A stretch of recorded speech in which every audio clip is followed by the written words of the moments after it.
Very good morning to all. In this lecture, we will discuss the types of electric generator. Number one,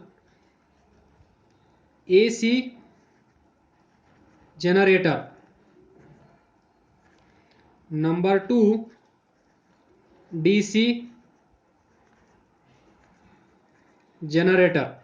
So first, we will discuss what is AC generator.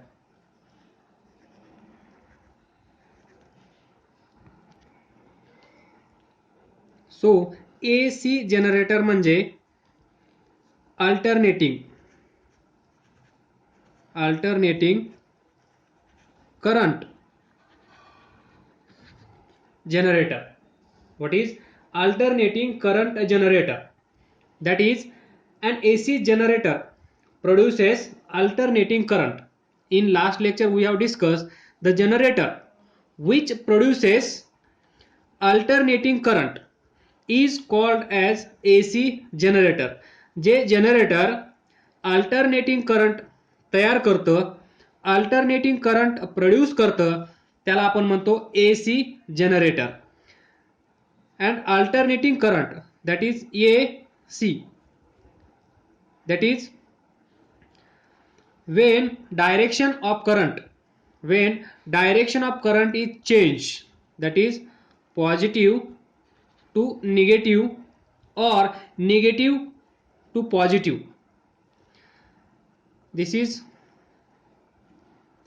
graph of current or EMF produced by AC generator.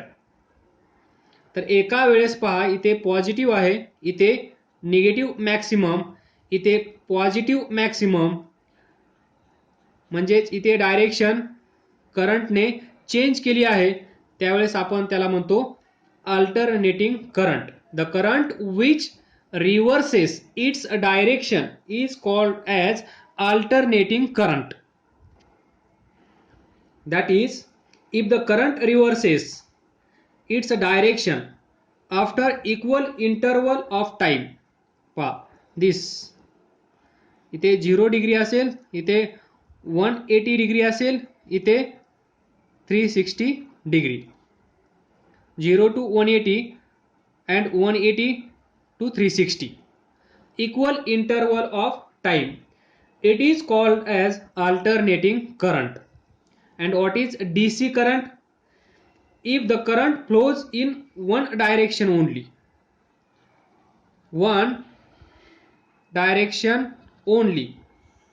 त्यावेळेस त्या करंटला आपण म्हणतो DC current. आणि AC current म्हणजे जो current आपली direction change करतो, डायरेक्शन रिव्हर्स करतो. समजा हा कंडक्टर असेल, या कंडक्टर मधून करंट 0 to 180 डिग्री एवढ्या वेळेसाठी इथून इकडे जात असेल, समजा A to B, त्यानंतर 180 डिग्री टू 360 डिग्री एवढ्या वेळेसाठी तो करंट याच वायरमधून परत B to A येत असेल, म्हणजे 0 to 180 degree A to B, नंतर 180 to 360 B to A, म्हणजेच काय, डायरेक्शन चेंज केली, डायरेक्शन रिव्हर्स झाली. If the current reverses direction after equal interval of time, it is called alternating current. आणि हा करंट तयार करणारा, हा करंट प्रोड्यूस करणारा, हा करंट जनरेट करणारा कोण आहे? AC generator. जर AC करंट तयार करत असेल तो जनरेटर, तर त्याला आजपासून म्हणा AC जनरेटर. आणि तो जनरेटर जर DC करंट तयार करत असेल तर त्याला म्हणा DC जनरेटर. तर आपण पाहूया what is AC generator. First, an AC generator is also known as alternator. It differs in size, that is AC generator is also called as alternator. Now we will see construction construction of AC generator. See, the construction of alternating current generator is, it consists of simple rectangular coil. This coil A, B, C, D, rectangular coil A, B, C, D. This coil A, B, C, D. Then this rectangular coil A, B, C, D. तर पहा, पार्टची नावे मी इथे लिहितो. Rectangular coil ABCD. Then दिस coil, ही जी coil आहे rectangular ABCD, ही coil इथे पहा, दिस याला आपण म्हणतो slip ring. What is this? Slip ring. आणि ही पण आहे स्लिप रिंग. या रिंगला म्हणा R1, याला R2. या दोन्ही काय आहेत? Slip rings. यांचं काम काय असतं ते नंतर पाहूया. First we will discuss construction of an AC generator. So second, slip ring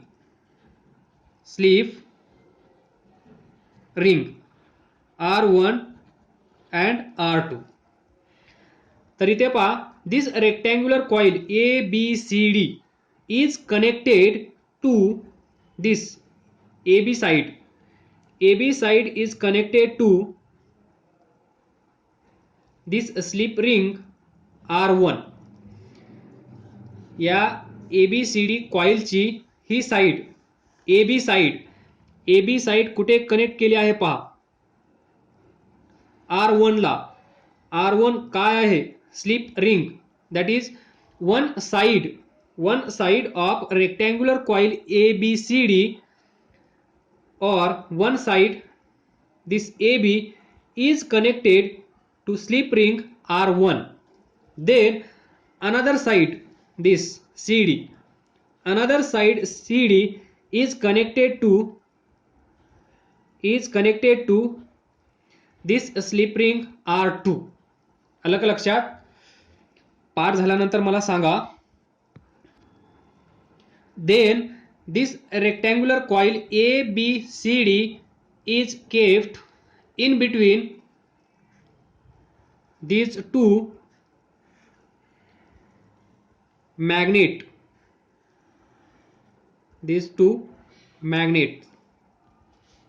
या साइडला एक आणि या साइडला एक. दिस इज मॅग्नेट. तर पहा, हे magnet. Number 3, permanent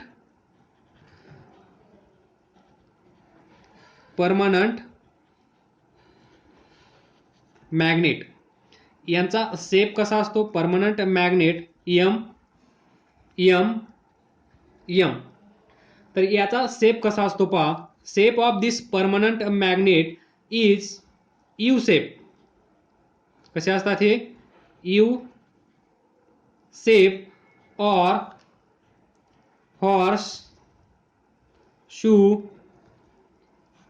horseshoe type magnet. लक्षात ठेवा, एकतर तुम्ही याला परमनंट मॅग्नेट म्हणजेच यू शेप परमनंट मॅग्नेट म्हणा, किंवा horse shoe type permanent magnet. या दोन मॅग्नेटच्या मध्ये ही कॉइल ठेवली जाते. हे असेल नॉर्थ पोल, हे असेल south pole. Now we can say this rectangular coil ABCD is kept in between north pole and south pole of these permanent magnets, or north pole. This coil ABCD is kept in between north pole and south pole of U-shaped permanent magnet. त्यानंतर ही जी coil आहे ABCD, rectangular coil ABCD is made up of large number of turns, or this coil is made from turns of insulated copper wire. आलं लक्षात? ही जी rectangular coil आहे ABCD is made up of large number of turns of insulated copper wire. तर हे आहे छोटंसं construction. हा सर्व system ज्याच्यावर ठेवला जातो त्याला आपण म्हणतो, काय म्हणतो? दिस शाफ्ट असेल इथे, ज्याच्या भोवती ही कॉइल रोटेट होत असेल. इथे कॉइल होईल rotate in this direction, that is rotation of coil. आणि ते कसं असेल? Anticlockwise. Rotation of coil is anti-clockwise. Then see, here are two brushes. Electric मोटारमध्ये तुम्ही पाहिला असाल, इलेक्ट्रिक मोटारमध्ये आपण 2 कार्बन ब्रश यूज केले होते. तेच ब्रश इथे पण आपण यूज करत आहोत. तर कार्बन ब्रशेस दिस, त्यानंतर याला कनेक्ट केलं जातं दिस गॅल्व्हनोमीटर कॉइल. ही कशी असेल? असा डब्बा असेल, या डब्यामध्ये स्केल असेल आणि इथे असा पॉइंटर असेल. सुरुवातीला तो असेल असा 0. दिस इज दिस गॅल्व्हनोमीटर कॉइल. याला काय म्हणू शकतो आपण? Carbon brush.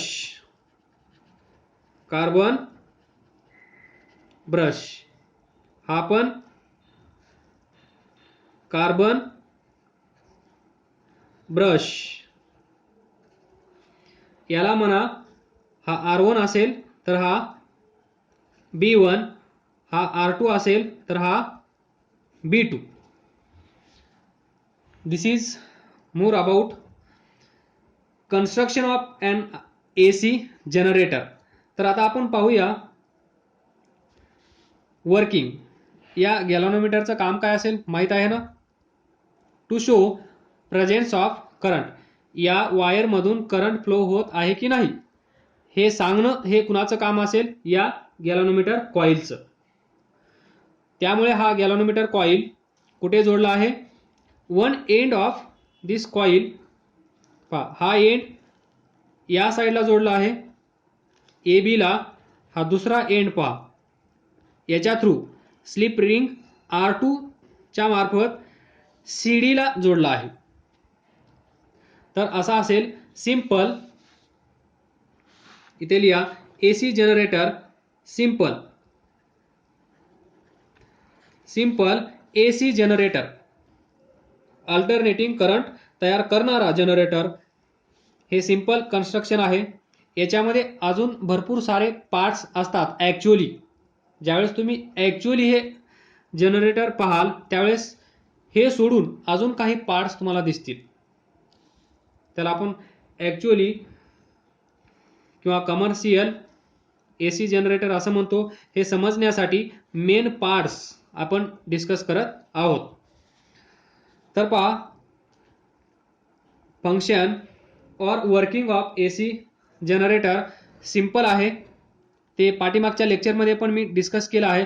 तिथे जर तुम्हाला कळलं असेल तर हे लेक्चर इथंच संपलं असं जाहीर करूया तुमच्यासाठी, ज्यांना कळलं असेल पाठीमागच्या लेक्चरमध्ये त्यांना. तर पहा, सुरुवातीला आपण कन्सिडर करूया ही कॉईल कशी असेल, horizontal. Very first this coil ABCD is horizontal. कशी असेल, हॉरिझॉन्टल. ज्यावेळेस ही कॉईल हॉरिझॉन्टल असेल त्यावेळेस इथून निघणाऱ्या मॅग्नेटिक फील्ड लाईन्स, इथे पोहोचणाऱ्या मॅग्नेटिक फील्ड लाईन्स इथून इकडे जात आहेत. असा विचार करा थोड्या वेळासाठी, या मॅग्नेटच्या आणि या मॅग्नेटच्या मध्ये ही कॉईल नाहीच आहे. इथे ही कॉईल अवेलेबल नाहीये. फक्त इथे एक असा मॅग्नेट आहे, या साईडला एक मॅग्नेट आहे आणि याच्या आतमध्ये काहीच नाही. तर काय होईल, या मॅग्नेटिक फील्ड लाईन्स इथून निघतील, इथे पोहोचतील. त्यांचं कामच आहे start from north pole and ends at south pole. This is north, this is south. मध्ये कोण असो किंवा नसो, त्याच्याशी या मॅग्नेटिक फील्ड लाईन्सला काहीही देणं घेणं नाहीये. ते त्यांचं काम अचूकपणे करत आहेत. तर आपण त्या मॅग्नेटिक फील्ड लाईन्सला काय करत आहोत, डिस्टर्ब. या ज्या मॅग्नेटिक फील्ड लाईन्स आहेत त्यांना इथून जाण्यापासून आपण डिस्टर्ब क्रिएट करणार आणि डिस्टर्ब क्रिएट करून आपण इलेक्ट्रिक करंट जनरेट करणार. तो कसा करणार ते पहा. हॉरिझॉन्टल पोझिशन म्हणजे पहा, दिस पोझिशन, दिस कॉईल ABCD. तर पहा, नावं उलट झाली आहेत, समजून घ्या. ABCD. तर पहा, ही कॉईल, दिस ABCD ही कॉईल सध्या कशी आहे, हॉरिझॉन्टल पोझिशनमध्ये. ABCD rectangular coil is at horizontal position initially. सुरुवातीला ही कॉईल हॉरिझॉन्टल पोझिशनमध्ये आहे असं इमॅजिन करा. त्यानंतर इकडे पहा, या साईडला हा मॅग्नेट आहे नॉर्थ पोल, इकडे एक मॅग्नेट आहे त्याचं हे south pole.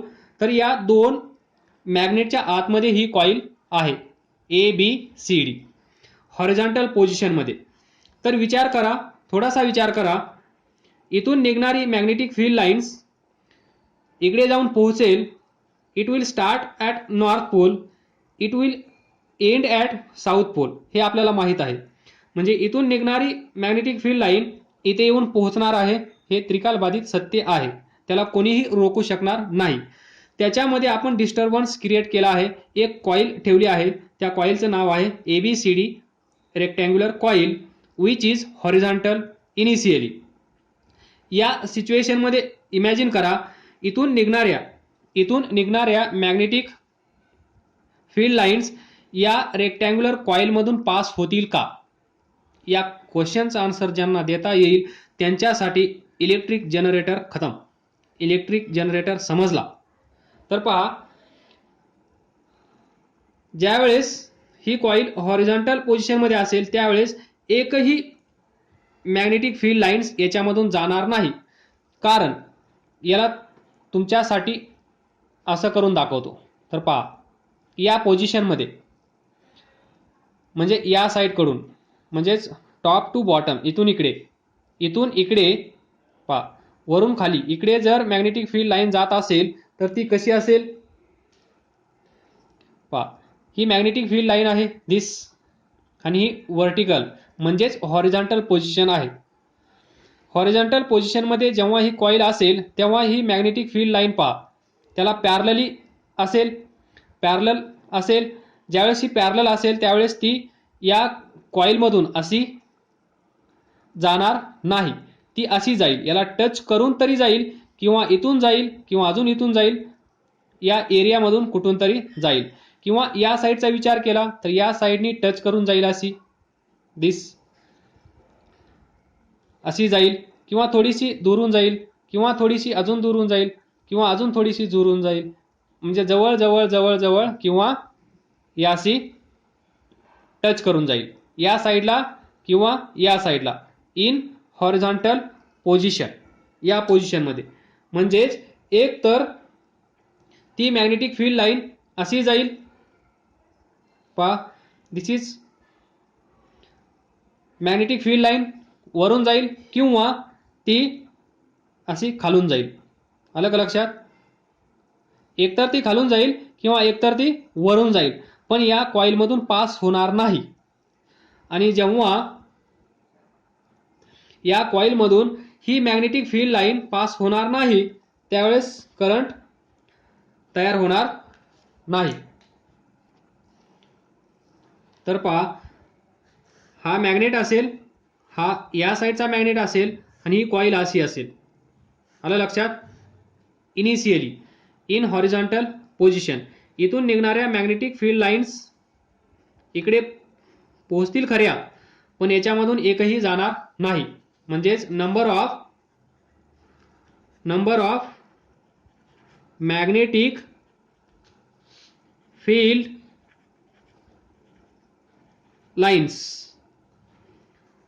passing through coil are 0. त्यावेळेस theta is equal to 0 degree असं कन्सिडर करा. इथे लिहा theta is equal to 0 degree. That is हा अँगल आपण घेऊया with plane, this horizontal plane. त्याच्यासोबत ही कॉइल पॅरलल आहे, त्या दोघांमध्ये अँगल 0 आहे. या पोझिशनमध्ये इथून निघणाऱ्या मॅग्नेटिक फील्ड लाईन्स इथे पोहोचतील खऱ्या, पण याच्यातून जाणार नाहीत. हे तुम्हाला त्या कॉइलमध्ये दाखवलं आहे. याच्यातून एकही मॅग्नेटिक फील्ड लाईन जाणार नाही हॉरिझॉन्टल पोझिशनमध्ये. अशा इथून वरून निघून जातील किंवा खालून निघून जातील, याला टच करून जातील किंवा याच्या दूरवरून जातील, किंवा याला टच करून जातील पाठीमागून किंवा दूरवरून जातील, पण या कॉइलमधून अशा पास होणार नाहीत. हे तुम्ही करून पहा घरी. पहा, पाठीमागे मी पावसाचं एक्झाम्पल दिलं होतं. जर पाऊस पडत असेल आणि ही कॉइल अशी असेल तर याच्यातून जाणारे रेन ड्रॉप्स मॅक्सिमम असतील. जर पाऊस असा असेल आणि ही कॉइल अशी पकडली तर या कॉइलमधून एकही रेन ड्रॉप जाणार नाही. सेम सिच्युएशन इथे. तर पहा, सेकंड पोझिशन इथे आलं लक्षात. Number of magnetic field lines passing through, लिहिलं होतं बरोबर आहे. Number of magnetic field lines passing through coil are 0. Then position 2, theta is equal to 90 degree. Theta is equal to 90 degree. म्हणजेच इथे ए असेल, इथे बी असेल, हा सी, हा डी. तर पहा, हा magnet north south, theta is equal to 90 degree. म्हणजे कशी असेल ही कॉइल? 90 डिग्रीमध्ये रोटेट करायची. तर ज्यावेळेस आपण 90 डिग्रीमध्ये रोटेट करू त्यावेळेस ती कशी दिसेल तुम्हाला? अशी. इथे असेल, बी पण असेल, सी पण असेल, त्यानंतर ए पण असेल आणि डी पण असेल, आणि हे ओव्हरलॅप होईल. इथून मॅग्नेटिक फील्ड लाईन्स निघतील, इकडे येतील. तर पहा, ही सिच्युएशन म्हणजे कशी असेल? हा मॅग्नेट म्हणजेच हे दोन मॅग्नेट, या दोघांच्या मध्ये ही कॉइल अशी असेल. तर पहा, तुम्हाला दिसण्यासाठी थोडंसं मी त्याला अँगल देतो म्हणजे तुम्हाला कळेल. पूर्ण असं पकडल्यानंतर तुम्हाला दिसणार नाही. तर या सिच्युएशनमध्ये पहा, पहा मॅग्नेटिक फील्ड लाईन नॉर्थ पासून निघाली तर ती बरोबर याच्यामधून पास करेल. आलं लक्षात? इथून गेली तरी आतमधून जाईल, इथून असेल तर आतमध्ये जाईल, इथून असेल तर आतमध्ये जाईल.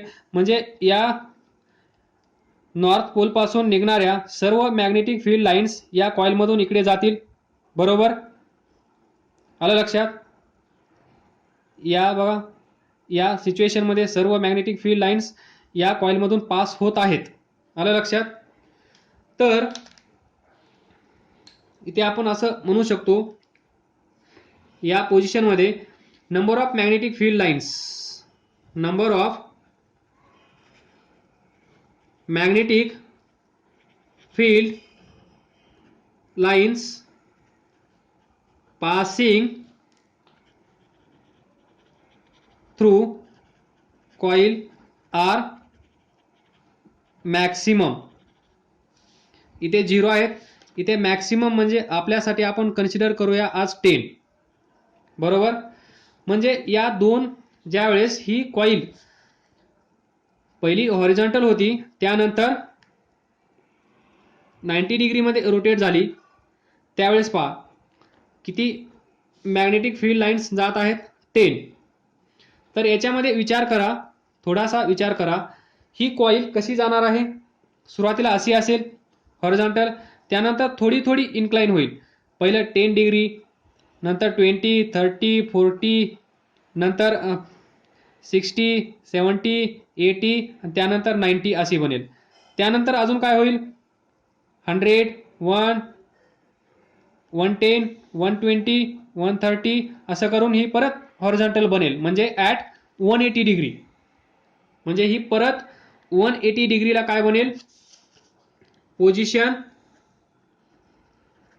3 नॉर्थ साऊथ. परत ती कशी असेल? Theta is equal to 180 degree.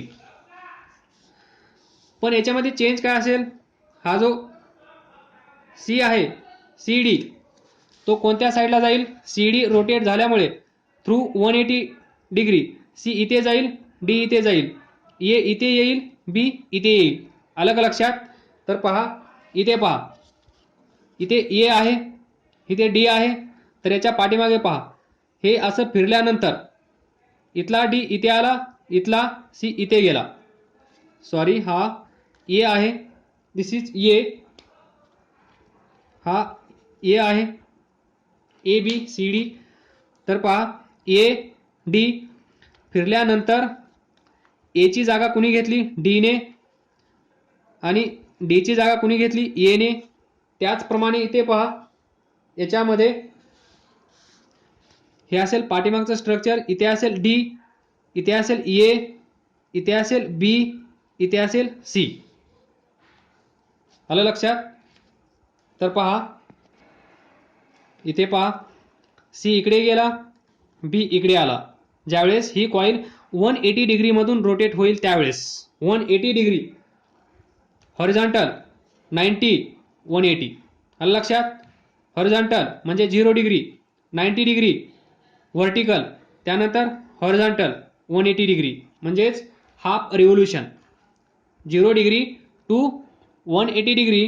त्यावेळेस या पोझिशनची सिच्युएशन पहा, सी डी या साईडला येईल, ए बी या साईडला जाईल. आणि हे महत्त्वाचं आहे.